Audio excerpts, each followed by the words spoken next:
우리가 왠지 지난 시간에도 말씀을 드렸지만 시편 23편 그러면은 여호와는 나의 목자시니 내게 부족함이 없으리로다 시작을 해서 끝까지 쭉 6절까지 읽어야 되는데 이렇게 한 절만 한 절만 읽다 보면은 좀 우리들이 느끼기에 뭐 이렇게 끝나는 것 같고 제대로 얘기가 안 되는 것 같지만은요, 지난 시간에는 2절 말씀을 통해서 우리의 목자가 되신 주님께서 우리를 푸른 초장에 눕게 하시고 쉴만한 물가로 인도하신다라는 말씀을 우리가 함께 나누었습니다. 오늘 3절 말씀은 내 영혼을 소생시키시고 자기 이름을 위하여 의의 길로 인도하시는도다 이렇게 말씀합니다. 근데 이 말씀만 딱 묵상해 보면은 좀 이상하게 들릴 수도 있을 겁니다. 왜냐하면 주님이 나의 목자시고 우리가 그 주님을 목자로 삼아서 그 주님의 끊임없는 보살핌을 받고 있는데 우리가 무슨 회복을 받을 만큼 영혼의 고통을 받는다거나 피곤한 자리에 들어갈 일이 있을까라는 생각을 한번 해볼 수 있을 겁니다. 그러나 사실 이러한 일이 일어난다라는 겁니다. 하나님의 많은 사랑을 받았던 다윗 어떻습니까? 그도 역시 넘어지고 쓰러진 일이 있었습니다. 다윗은 그 누구보다도 그 무력함과 절망의 쓴맛을 굉장히 많이 경험한 사람이었습니다. 그래서 그 시편 42편 11절을 통해서 그는 그때의 고백을, 그때의 경험을 이렇게 이야기합니다. 내 영혼아, 네가 어찌하여 낙심하며 어찌하여 내 속에서 불안해하는가? 너는 하나님께 소망을 두라. 이렇게 말씀합니다. 그러니까 이 말씀을 한번 우리가 다시 한번 잘 되짚어 보면, 그러니까 많은 양들 가운데에도 넘어져 있는 양이 있겠구나라고 하는 것을 우리가 생각해 볼 수 있지 않습니까? 넘어져 있는 양 한번 생각해 보십시오. 힘이 없어서 여러 가지 환경 때문에 본인이 지탱할 수가 없어서 넘어졌습니다. 그리고 일어나려고 안간힘을 쓰려고 버둥대고 있습니다. 그런 모습을 우리가 지켜보면 어떨 것 같습니까? 가련하죠. 불쌍합니다.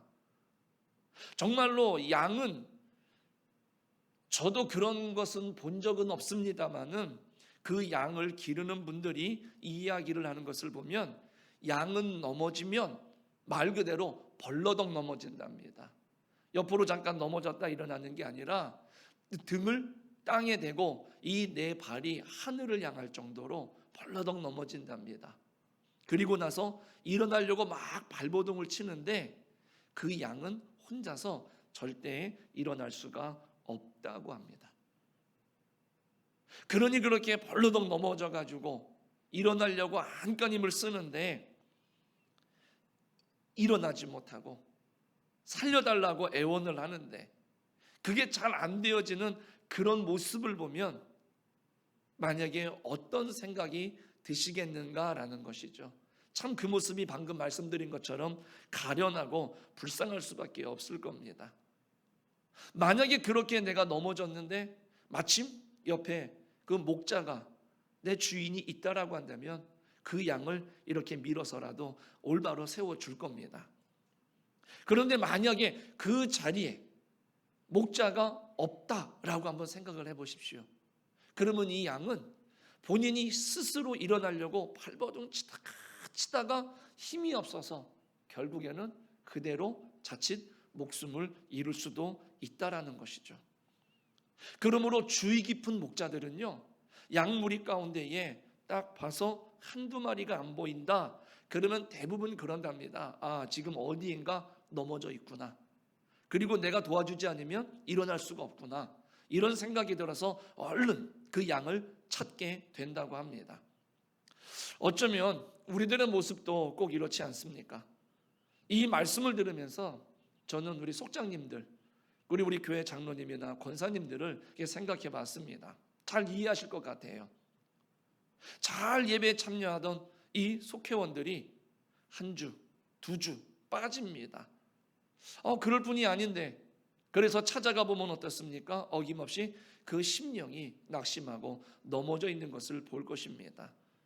스스로 일어나려고 애를 쓰는데 그게 잘 되지 않아서 속회에 나오지 못하고 예배에 나오지 못하고 많은 성도들과 교제하지 못하는 그런 모습들로 넘어져 있는데, 그래도 어떻게든 해보려고 이렇게 발버둥을 치고 있는 모습을 아마 보실 겁니다.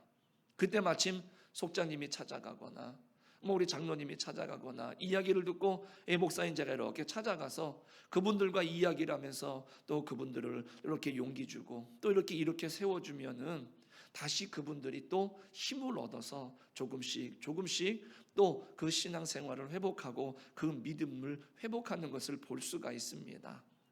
이렇게 생각해 보면 우리는 꼭 양과 참 많이 닮아 있다라는 것을 알 수 있지요. 그럼 목자는 이렇게 넘어져 있는 양을 일으켜 세울 뿐만이 아니라 양을 잡아먹는 맹수들로부터도, 그 위협으로부터도 지켜주는 존재라는 것이죠. 그러니까 매나 독수리나 늑대나 일이나 그 양을 잡아먹으려고 하는 맹수들은요, 다른 양들보다도 넘어져 있는 이 양들을 쉽게 목표로 삼는다는 것이죠. 굉장히 손쉬운 먹이가 될 수 있다라고 목표로 설정을 해가지고 공격을 하고 수단과 방법을 가리지 않고 그 양을 잡아먹으려고 한다는 것이죠. 맞습니다. 사단 마귀도 똑같습니다. 하나님의 양무리 중에 넘어진 양이 있으면 그 양을 먹이로 생각해서 집중적으로 달려드는 것을 볼 수가 있습니다. 그러므로 우리는 먼저 우리 스스로가 넘어지지 않도록 조심을 해야 되겠죠. 그럼에도 불구하고 혹시 잘못해서 넘어지게 된다라고 한다면 우리는 목자 대신 그 주님을 반드시 빨리 찾아야 될 줄로 믿습니다. 그래서 경험이 많고 신실한 목자는 하루에도 몇 번이고 그 양들을 살피면서 그 양들이 어디 있는지를 그 수를 자주 센다고 합니다. 그러다가 양이 안 보이면 그 순간에 지체하지 않고 그 양이 있을 만한 곳을 찾아서 다니면서 그 양을 찾아내고 반드시 그 제자리에 갖다 놓는다고 합니다. 한 마리의 양이 넘어질 때 목자는 이 넘어진 양을 위해서 얼마나 마음을 쓰는지 모릅니다. 저도 어릴 때 보니까는 제 친구 아버지가 이제 목축업을 하셨어요. 그래서 지금 보니까 이 젖소를 꽤 많이 이렇게 사육을 하셨었는데, 항상 가서 느낄 때마다, 항상 볼 때마다 마음에, 그 어린 마음에 들었던 생각은 정말로 수고가 많다. 정말로 그 소들을 돌보시는데 너무너무 바쁘시다. 이른 새벽부터 얘기를 들어보면 늦은 시간까지 그 소를 돌보고 자기의 가축을 돌보는 모습이 생각이 나는데, 아마 보통의 많은 목자들은 그러한 수고들을 아끼지 않았을 겁니다. 그리고 그 중에 한 마리가 다친다거나 그 중에 한 마리에게 문제가 생기면 같이 밤을 새는데, 우리가 성경의 이야기들을 통해서도 보면은 그 양을 지키는 목자들은 그 들에서든지 아니면은 뭐 우리 가축 우리 안에서든지 간에 그 양들을 돌보기 위해서 마치 자기 자식과 같이 돌보는 그러한 모습들을 볼 수가 있습니다. 그리스도인의 생활도 마찬가지겠죠. 어떤 분은 영적인 딜레마에 빠져가지고 아주 무력한 상태에서 좌절하고 있을 때 그런 마음이 들을 때가 있을 겁니다. 왜 하나님은 유독 나만 미워하시는 것일까? 하나님이 혹시 나에게 실증을 내고 계시는 것은 아닐까? 혹시 나에게 돌이킬 수 없을 만큼 많이 화가 나신 것은 아닐까? 이런 생각을 하더라는 것이죠. 그리고 나오는 거, 그리고 하나님 앞에 신앙생활하는 것을 굉장히 주춤해하고 뒤로 물러서는 것을 볼 수가 있는데, 그러한 생각은 오늘 본문의 말씀을 통해서도 우리가 알 수 있는 것처럼 그거는 전혀 틀린 생각이죠. 우리 주님은 선한 목자십니다. 그래서 그 양들을 사랑과 동정으로 대하신다는 겁니다. 주님께서는요, 복음서를 통해서도 보시면 알겠지만은 그 인간 사회에서 참 소용없어 보이는 사람들, 그 하나하나를 다른 사람들은 응대하거나 상대하지도 않습니다. 관심조차를 주지도 않는데 예수님은 그네들이 부르짖을 때마다, 그네들이 와서 무릎을 꿇고 그네들의 어떤 형편과 사정을 아랠 때마다 우리 주님은 그네들을 하나하나 지극정성으로 대하는 것을 볼 수가 있습니다. 그리고 주님을 멀리 떠나서 자기 혼자 살 수 있는 것처럼 교만하게 살다가, 교만을 부리다가 넘어진 사람들도 우리 예수님께서는 오히려 내 너 그럴 줄 알았다 하고 무시하는 게 아니라 오히려 긍휼히 여기시고 불쌍히 여기셔서 찾아가는 것을 볼 수가 있습니다. 그 예수님의 일생을 돌이켜 본다면 주님이야말로 정말로 넘어져 있는 양들을 그 시기 적절히 일으켜 세워주시는 그 선한 목자인 것을 우리는 새삼 발견할 수가 있을 것입니다. 베드로가 어땠습니까? 예수님 앞에 호언장담을 했죠. 본인은 그럴 것이라고 추구도 생각을 안 했던 겁니다. 그랬는데 막상 그 상황이 되어지니까 예수님을 3번이나 모른다고 부인을 했습니다. 어느 복음서에서는 거기에 덧붙여서 그 예수님을 저주까지 하는데 그 예수님과 눈이 딱 하고 마주치는 거죠. 그런 예수님은 이 베드로에게 또 찾아오셨어요. 그리고 넘어진 그 영혼을 일으켜 세워주셨고 새 힘을 주셨고 새로운 사명을 부여해 주셔서 그로 하여금 다시금 그 실수를 만회할 수 있도록, 그리고 하나님 앞에 온전한 예수님의 제자로 설 수 있도록 하나님께서 도와주시는 것을 볼 수가 있습니다. 주님께서는 이것처럼 온유와 사랑과 인내로 그 넘어진 양들을 일으켜 주시는 것을 볼 수가 있습니다. 예수님은 내가 비록 언제, 어디서, 어떻게 넘어질지라도 나를 일으키시기 위해서 조용히 다가와 주시는 참 좋은 목자이신 것을 꼭 믿으시기를 간절히 축복합니다. 이런 예수님에 대해서 이 시편이 어떻게 고백을 하느냐, 56편 13절에 이렇게 증거합니다. 주께서 내 생명을 사망에서 건지셨습니다.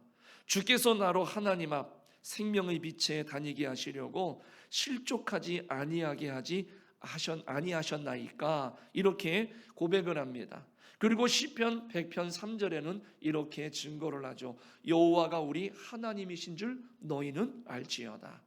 그는 우리를 지으신 이요 우리는 그의 것이니 그의 백성이요 그의 기르시는 양이로다. 이렇게 말씀하고 있습니다. 그러므로 우리들이 신앙생활 하시면서 또 우리들이 또 마음껏 하나님 앞에 인정받을 수 있는 좋은 양으로, 하나님 보시기에 하나님을 기쁘시게 할 만한 그 성실하고 신실한 양으로 살고 싶은데, 오늘 우리들이 때로 넘어질 때도 있고 실수할 수도 있고 우리의 어떤 열정이나 우리들의 어떤 그런 욕심이 과하다 보니까 오히려 일들을 그르치는 경우도 분명히 있을 겁니다. 그러나 그때마다 우리는 항상 기억하셔야 되는 것은 뭐냐면, 우리는 하나님의 자녀라는 사실을 한순간도 잊지 않는 그런 우리 대광교회 성도님들이 되시기를 축복합니다. 우리는 주님께 속해서 주님의 인도와 주님의 다스림을 받고 있으면서도 때때로 우리들은 그러한 사실을 잊어버리기 때문에 낙심한다거나 절망을 할 때가 있습니다. 늘 제가 우스갯소리로 들은 얘기지만은 저를 좀 놀리려고 우리 막내 외삼촌이 항상 너는 주워왔다 라고 하다 보니까 그 어린 나이에 진짜 어느 순간에 그 말을 듣다 보니까 동생이 어리기 때문에 당연히 부모님이 동생을 먼저 돌보고 동생의 안위를 먼저 살필 때 그런 마음을 가지고 가만히 보니까는 진짜 얘는 이 집 딸이고 나는 주워왔기 때문에 나에게 관심이 덜하구나, 이런 생각이 들더라는 것이죠. 그리고 나니까 어머니가 또 동생이니까 먼저 먹을 것을 준다거나 아니면 좀 고집을 피울 때 먼저 편을 들어주면 내 마음속에는 내 편이 아니구나, 나는 역시 이 집 아이가 아니구나 라고 하는 그런 서운함이 드니까 저도 모르게 이렇게 위축이 되는 순간이 있었습니다. 물론 잠깐이었지만 마찬가지로 우리들이 그 하나님의 자녀라고 하는 그런 확신이 없다라고 한다면 우리들도 하나님이 아닌 이상 살아가다 보면 열심히 살려고 노력을 했지만은, 성실하게 하려고 노력을 했지만은 우리들이 자이든 타이든지 간에 우리들도 실수할 수 있고 넘어질 수 있는 경우가 있는데, 그때 우리가 하나님이 나의 아버지시고 하나님이 나의 선한 목자시다라고 하는 것을 우리가 안다라고 한다면 도움을 요청하고 얼른 회복해서 다시금 내가 새 힘을 얻을 수가 있는데, 그렇지 못하다라고 한다면 어떤 마음이 들겠습니까? 아마 어릴 적 저처럼 그런 마음이 들지 않겠습니까? 하나님이 무척 화가 나셨겠지? 이런 나를 보면 하나님은 싫어하시겠지? 그리고 내가 하나님 앞에 잘못을 했으니까 이런 것이 어찌 보면 당연할 수 있겠다라고 생각하면서 회복할 수 있는, 더 나아가서 하나님 앞에 도움을 요청할 수 있는 그런 마음의 자세를 갖지 못하고 더 절망 속에 가라앉게 되고 더 좌절 속에 가라앉는 그러한 모습을 보일 수도 있다라는 것이지요. 심지어는요, 내가 하나님의 자녀라고 하는 그런 마음과 확신이 없다라고 한다면 내가 자신감을 가지고 있을 때조차도 순간순간마다 비틀거리고 쓰러질 수 있는 순간들이 찾아오더라라는 것이죠. 때로는 우리의 믿음이 다 큰 것 같고 성장한 것 같고 성숙한 것 같고 이제는 어디에 내놔도 괜찮을 것 같은데, 그렇게 내 스스로가 생각할 때도 있더라는 것이죠. 그래서 하나님을 의지하지 않고 이제 나 혼자 다 할 수 있겠다라는 마음을 가지고 살아가는 경우들도 있더라는 것이죠. 어떨 때요? 하나님이 나의 아버지시고 우리 하나님이 나의 목자가 되신다라고 하는 그런 확신이 없을 때에는 결과적으로 그런 삶의 모습으로 다양하게 나타나게 되더라라는 것이죠. 그랬기 때문에 사도 바울이 그런 모습들을 보면서 고린도 교회에 편지를 하면서 이런 위험성에 대한 경고를 합니다. 고린도전서 10장 12절에 보니까 여러분들 잘 아시는 말씀입니다. 그런즉 선줄로 생각하는 자는 넘어질까 조심하라, 이렇게 말씀을 하더라고요. 그런데 그러면 우리들이 그 넘어지기 쉬운 조건이 있겠죠. 그 넘어지기 쉬운 조건이 뭐냐? 이것은 그 양들의 경우와 똑같은데 이 필립 켈러라고 하는 목사님이 쓰셨어요. 그 책이 목자가 본 시편 23편이라는 책이 있습니다. 거기에 보면은 쉽게 넘어지는 그 양의 특성에 대해서, 그런 무리들에 대한 특성에 대해서 세 가지로 우리들에게 소개를 하는데, 그 중에 하나가 뭐냐면 이 부드러운 장소를 찾으려고 하는 의식 때문이다라는 것이죠. 그 양들이 잘 넘어지는 이유가, 그리고 버둥대는 이유가 뭐냐면 부드러운 장소를 찾으려고 하는 그 의식 때문이다라는 겁니다. 눕기에는 평안하고 움푹 들어간 장소를 택하는 양들이 가만히 보니까 어떻다? 빈번하게 넘어지더라는 것이죠. 이런 데 갔다가는 아예 잠깐 기우뚱하는 게 아니라 말 그대로 벌러덩 넘어져 가지고 일어날 수가 없게 되더라는 것이죠. 마찬가지로 우리 그리스도인의 생활에도 고생 없이 고난 없이 평안히 살기를 원하는 마음이 누구에게나 다 있는 것 아니겠습니까? 그런데 그 책에서 보니까 그것이 정말로 위험한 것이다, 그런 생각 자체가 너무나 위험하다라고 경고를 하더라고요. 그리스도인의 신앙생활 중에서 좀 힘이 들고 귀찮더라도 우리들에게 많은 도움을 주기 위해서 자진해서 할 수 있는 이 빈곤과 궁핍의 훈련이 있다라는 것이죠. 그런데 우리 성도님들의 신앙, 오늘 이 시간에 나와서 예배를 드리고 말씀을 듣고 기도하는 성도님들에게는 적어도 이러한 궁핍과 빈곤의 훈련이 되어져 있는 것 같아요. 오늘 우리들이 그렇지 않습니까? 우리가 굳이 추운데 피곤한데 이 자리에 안 나와도 되는 거죠. 그런데 이 자리에 나옴으로 말미암아서 내 시간, 그리고 내 노력, 또 내 다른 계획들에 대해서 상대적인 결핍이 생기는 거죠. 우리가 다른 사람들과 신앙생활하면서 우리가 양보를 한다거나 용납을 한다거나 다른 사람들을 위해서 참아준다거나 이해를 해주는 것도 마찬가지죠. 세상은 절대로 그렇지 않죠. 안 참아주죠. 절대 용납해주지 않죠. 시시비비를 다 가리게 되어 있습니다. 그런데 장로님쯤 되시고 권사님쯤 되시고 신앙생활에 어느 정도 연륜이 되신 분들은요, 다 아시면서도 어떻습니까? 그냥 참으십니다. 그런 모습들이 바로 뭡니까? 내가 스스로 올바른 그리스도인, 예수님을 닮아가는 그리스도인이 되기 위한 그런 궁핍과 이 궁핍과 어떤 그런 결핍에 대한 빈곤의 훈련이라는 것이죠. 물론 이것이 쉽지 않죠. 그러나 이것이 우리의 심령이 튼튼하게 되는 데에는 꼭 필요한 것입니다. 그래서 여기 계신 분들은 어떤 시험이 오고 어떤 문제가 와도 그 잠깐 흔들리고 넘어질 수는 있지만은 그래도 어떻습니까? 얼른 일어설 수 있는 그런 힘이 있더라는 거죠. 그런데 이런 훈련이 없는 양무리들이나 성도들은 어떻습니까? 넘어지면 그 일어나고 회복하는 시간이 참 많이 걸리고 유독 힘들어하는 것을 볼 수가 있는 것이죠. 아시는 것처럼 우리의 육신을 한번 가만히 생각해 보십시오. 편하게 하면 편하게 할수록 더 편한 것을 찾지 않습니까? 그러다 보면 결국 문제가 생기죠. 넘어지게 된다라는 겁니다. 뛰는 사람에게 걸으라 그러면 어떻습니까?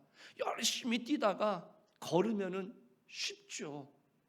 그런데 또 한참을 걷다 보면은요, 제자리에 서고 싶죠. 더 편하니까. 그래서 가만히 서서 쉬다 보니까 그러면 어떻고 싶어요? 어디 좀 기대서 앉고 싶겠죠. 그러니까 또 한참 앉아서 숨을 고르고 쉬다 보면은 그 다음에 뭐 하고 싶어요? 눕고 싶겠죠. 왜요? 좀 더 편하거든요. 그런 것처럼 내려가는 것에 대해서는 굳이 노력을 하거나 신경 쓰지 않아도 편하게 내려갈 수 있습니다. 쉽게 내려갑니다. 그러나 다시 그렇게 누웠다가 일어나서 서서 걷다가 뛰려고 하는 오름차순이 된다라고 한다면 어떨 것 같습니까? 이게 여간 애쓰지 않고는 쉽지 않거든요. 그러므로 우리들의 영혼이 평온한 것, 편안한 것을 계속 찾아가다 보면은 결국 내 영혼은 어느 순간 넘어지게 되어 있고 넘어지는 순간 일어나기가 너무 힘들다라는 것이지요. 그래서 이 책에서 필립 켈러 목사님은 우리들에게 이야기하는 겁니다. 그래서 우리들에게 어떤 궁핍이나 어떤 곤란이 올 때, 빈곤이 찾아올 때 오늘 우리들이 그런 훈련을 통해서 더욱더 힘을 낼 수 있어야 된다라고 말씀을 하고 있습니다. 우리 사랑하는 성도님들, 오늘 우리들이 넘어지게 되고 또 우리들이 어려움을 당하는 그런 이유가 있는데 그러한 것들을 오늘 성경이 말하고 이 책이 소개하는 것처럼 오늘 우리들이 스스로가 하나님 앞에 훈련되어질 수 있는 그런 우리 모두가 되시기를 주님의 이름으로 축복합니다. 두 번째로 이 넘어지기 쉬운 조건은 뭐냐면 털이 너무 많이 자란 양이 넘어지기가 쉽다라고 이야기를 하더라고요. 그러니까 양이 털이 너무 길게 자라면 아시죠? 저도 그 성지순례를 가봤을 때 보니까 어떤 양들은 깨끗한데 상대적으로 좀 지저분한 오물이나 이 어떤 이 지푸라기가 많이 묻어 있는 양들을 보면은 그 털을 좀 덜 깎아. 그러니까 기른 양들을 보니까는요 색깔도 안 좋고 거기에 검불도 많이 붙어 있고요. 또 이렇게 대소변을 보면은 이 꼬리 쪽에 보면은 더 지저분하고요, 더 냄새가 나는 것을 볼 수가 있습니다. 그리고 그런 양들이 보니까 움직여도 털이 많다 보니까 날래지를 못하고 움직임이 좀 둔한 것을 볼 수가 있었습니다. 그리고 의외로 잘 넘어지는 것도 본 적이 있습니다. 그래서 성경에서 말하는 이 털이죠. 이 털은 그리스도인들의 낡은 습관을 비유하는 것입니다. 그러니까 자기 중심의 생활을 말하는 겁니다. 즉 내 자신의 욕구와 희망, 내 포부에 대한 외면적인 표현으로 상징이 되어지더라고요. 그것은 내가 계속해서 내 주변의 세상과 접촉하고 있는 내 생활의 영역이기도 하는 것이지요.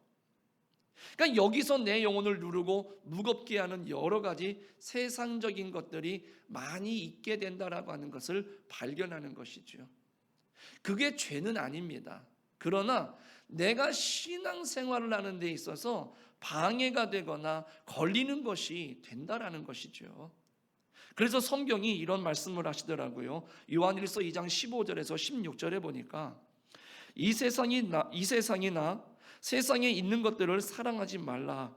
누구든지 세상을 사랑하면 아버지의 사랑이 그 안에 있지 아니하니 이는 세상에 있는 모든 것이 육신의 정욕과 안목의 정욕과 이생의 자랑이니 다 아버지께로 온 것이 아니요 세상으로부터 온 것이라. 이렇게 말씀합니다. 그러니까 오늘 우리들이 세상에 속해 있는 것들을 잘라버릴 때 이것이 조금 불쾌한 일이 될 수는 있을 겁니다. 그럴지도 모르지만 이 모든 일이 다 끝났을 때에는 우리가 안도의 숨을 내쉬게 될 것이다 라는 것이지요. 우리 사랑하는 성도님들, 오늘 우리들이 때로는 내려놔야 되고 잘라버릴 것들, 이런 것들을 우리들이 제때에 잘라내지 못하고 제때에 내려놓지 않으면 너무 많이 붙어 있다 보면은 둔하게 되고 결국에는 내가 원치 않는 상황 속에서 내가 원치 않게 넘어져서 발버둥을 칠 수 있다라는 것이죠. 이러한 모습들을 보면서 오늘 우리가 이 넘어지기 쉬운 조건 두 번째, 털이 너무 많이 자란 양이 되지 않는 그런 우리가 되시기를 간절히 부탁을 드리겠습니다. 그리고 세 번째로는 또 양이 너무 비대하기 때문에 그렇다라고 이 책에서 소개를 하더라고요. 아시는 것처럼요, 너무 이렇게 몸집이 크다 보면 어떻습니까? 건강하지도 못하고 생산성도 약하다는 것이죠. 그리고 이 비대한 양일수록 잘 넘어지고 다른 양들에게 좀 피해를 주는 경우가 있더라라는 것이죠. 당연히 그렇지 않습니까? 좀 다른 양들에 비해서 몸이 뚱뚱하게 되면은요 둔할 수밖에 없는 것이죠. 그래서 목자는 이런 양의 문제를 해결하기 위해서 어떻게 하느냐? 엄격한 정량의 사료를 주는 거죠. 더 먹고 싶어도 더 안 주는 거죠. 딱 먹을 양만 주면서 계속해서 움직일 수 있도록, 그리고 계속해서 활동할 수 있도록 그 목자가 그 양을 보아주는 것을 볼 수가 있습니다. 그러니까 목자의 소원은 뭐겠습니까? 그런 양들을 바라보면서 비대하고 연약하고 무기력한 양이 아니라 좀 튼튼하고 활동적이고 적극적인 그런 생산적인 양이 되기를 원하지 않겠습니까? 그러니까 우리 그리스도인의 생활도 마찬가지입니다. 세상에서 일이 좀 잘 되고 성공적일 때 안정감과 자신감을 가지게 될 수밖에 없죠. 그런데 사실 이건 역시도 이 책에서 보니까 좀 위험한 일이다라고 우리들에게 경고를 하더라고요. 부활하신 주님이 계시록 3장 17절에 지적하신 말씀이 바로 그겁니다. 여러분들 잘 아시는 라오디게아 교회입니다. 그네들은 자신들이 부유하다고 생각을 합니다. 아무런 문제가 없다라고 말합니다. 그런데 하나님께서는 그렇게 말씀하지 않으세요. 즉 어떤 사람들은 자신이 부유하고 풍부하다, 나는 모자람이 없고 나는 충분하다라고 생각했을지라도 실제는 라오디게아 교회를 향해서 우리 주님이 말씀하시는 것처럼 위험에 직면해 있는데 참 절망적인 상황인데 본인 스스로는 뭐라고 말합니까? 우리는 평안하다, 우리는 부자다, 우리는 모자람이 없다, 이렇게 생각하고 있으면 안 되겠다라는 것이죠. 그러므로 물질적이고 세상적인 것의 성공이 반드시 영적인 건강의 척도가 되는 것은 아닙니다. 즉 이 말은 뭐냐면 우리가 예수님 앞에 올바르게 살아가다 보면 원치 않는 고난과 손해도 감수를 해야 되겠죠. 그런데 많은 그리스도인들이 뭐냐면 신앙생활 잘하는 사람들은 뭐든지 잘 돼야 된다는 생각을 가지고 있는 것이죠. 잘 살아야 되고 자녀들이 잘 돼야 되고 늘 건강해야 되고 하여튼 모든 게 우리가 생각하는 것처럼 다 잘 돼야 된다라고 생각하는 것이죠. 그래야 하나님 앞에 복을 받고 신앙생활 잘하고 있는 것처럼 사람들이 생각을 한다라는 것이죠. 그래서 우리가 조금 어려웠거나 조금 우리가 힘들거나 그러면 마치 신앙생활을 잘못하는 것처럼 우리들이 오해를 할 때가 있는데, 우리가 이렇게 생각해 보면 물질적이고 세상적인 것의 성공이 반드시 영적인 건강의 척도가 되는 게 아니다라고 하는 것을 성경은 우리들에게 이야기하는 것에 오늘 우리가 마음을 기울이시고 그 말씀을 우리 마음판에 잘 새기시기를 간절히 바랍니다. 히브리서 12장에 보면 하나님께서, 저도 그 12장을 가만히 오늘 오후에 묵상을 하다 보니까는요, 하나님이 우리를 어떻게 연단하실 것이다라고 하는 내용이 나옵니다. 근데 그 내용을 보니까 히브리서 12장은 나는 그런 상황에 들어가고 싶지 않더라고요. 야, 정말로 하나님이 나를 이렇게 시험을 하시고 나를 연단시키고 나를 단련시키고 나를 훈련시키신다라고 한다면 내가 이렇게 견뎌낼 수 있을까? 이런 마음이 들 정도입니다. 굉장히 힘들고 고달픈 일이 될 수밖에 없더라고요. 그런데 우리가 생각해 보십시오. 그런 훈련이나 그런 과정이 없이, 그래서 너무 편안해가지고 우리 몸이 비대해지고 내 몸도 제대로 움직이지 못하다가 넘어졌을 때 내가 아무것도 할 수 없는 그런 양이 되는 것보다는, 그래도 하나님이 나를 훈련시키시고 연단시킬 때에 그 가운데에서 훈련받고 연단받으면서 하나님이 원하시는 모습으로 우리들이 변화되어져 가는 것이 훨씬 더 나을 수 있겠다, 이런 생각을 하게 되었습니다. 우리 사랑하는 성도님들, 우리가 이 세상을 살아가면서 어떤 우리들이 싸워서 이겨야 될 때가 있지 않습니까? 선한 싸움에서 승리해야 되고, 불의와 맞서서 우리가 싸워서 이겨야 될 때 그 강함, 그 인내, 그런 견딤의 힘이 어디서 나오겠느냐라는 것이죠. 바로 히브리서 12장이 하나님께서 말씀하셨던 것처럼 하나님은 우리들의 삶 속에서 우리들에게 연단과 고난과 여러 가지 우리가 생각할 수 없는 훈련의 과정들을 통해서 우리가 잘 견디고 그 과정을 거친 자들만이 어떤 그런 선한 싸움에서 불의 앞에서 강인하게 맞닥뜨릴 수 있고 싸워서 끝까지 이길 수가 있게 된다라는 것이죠. 이 주님께서는요, 세상적인 것으로 인해서 좀 우리들에게 너무 없어도 되는 그러한 부분들을 다 빼내기 위해서 때로는 아시면서도, 우리가 괴로운 것 알면서도, 우리가 힘들어할 거 알면서도, 어떻게 생각할지 알면서도 하나님께서는 우리들에게 그렇게 훈련을 시키시고, 때로는 우리들이 원치 않는 그런 괴로움도 우리들에게 허락하신다라는 것을 우리가 꼭 마음속에 기억하시기를 간절히 바랍니다. 그러나 위로가 되는 것은 뭐냐면, 하나님께서는 그렇게 우리가 감당할 수 없는 것을 결코 기대하거나 요구하거나 그런 곳으로 몰아넣지는 않으신다라는 것이죠. 그러므로 우리가 힘들고 괴롭게 훈련받을 때에 주님이 우리 곁에 계신 것을 분명히 기억할 수 있는 우리 성도님들이 되시기를 부탁을 드립니다. 그때 우리의 믿음과 신뢰가 더욱 강해지는 것이지요. 뿐만 아니라 주님이 내 영혼을 소생하게 하시고 새롭게 해주시는 그 사실을 그 순간마다 체험하게 되기 때문에 그렇다라는 것이죠. 혹시 우리들의 영혼이 하늘마다 평안한 자리에 누우려고 하고 있지는 않은가? 우리 주님은 우리더러 그렇게 말할 겁니다. 근신해라, 깨어 있으라, 이렇게 말씀하실 것 같아요.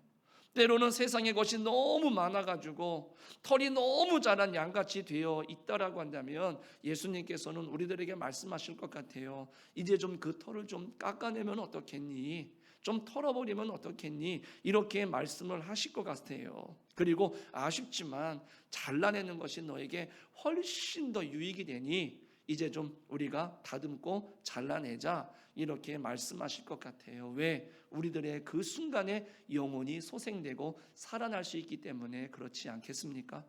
그리고 큰 풍파가 일어나는 것, 세상의 줄을 끊기 위한 것이지요. 그러므로 혹시 세상의 일이 너무 잘 돼가지고 성공적이어서 혹은 내가 자신감에 넘쳐서 내가 뭐든지 할 수 있을 것 같은 혹 그런 분들이 주변에 계시다라고 한다면, 또 너무너무 잘 되다 보니까는요, 오늘 이 본문에서 말하는 것처럼, 성경에서 말하는 것처럼 너무 내 삶이 비대해져 가지고는요 내 마음대로 이렇게 못할 정도가 되어졌다라고 한다면, 그때 오늘 우리들은 하나님 앞에 스스로 겸손하게 서서 하나님을 바라보고 하나님께 도움을 요청할 수 있는 그런 깨어있는 신앙이 되어야 될 줄로 믿습니다. 그러한 심령들에게 하나님께서 이렇게 우리들에게 말씀하십니다. 이사야 40장 31절입니다. 오직 여호와를 앙망하는 자는 새 힘을 얻으리니 독수리가 날개치며 올라감 같을 것이요 다른 박질하여도 곤비하지 아니하겠고 걸어가도 피곤하지 아니하리로다. 우리 사랑하는 성도님들, 심령이 피곤하고 곤비해서 넘어지고 또 우리들이 자빠진다 할지라도 선한 목자가 되신 그 주님의 능력의 손에 붙들려서 그 영혼이 날마다 소생되어지는 그런 축복을 다 받아 누리시는 우리 성도님들 모두가 다 되시기를 주님의 이름으로 간절히 축복합니다.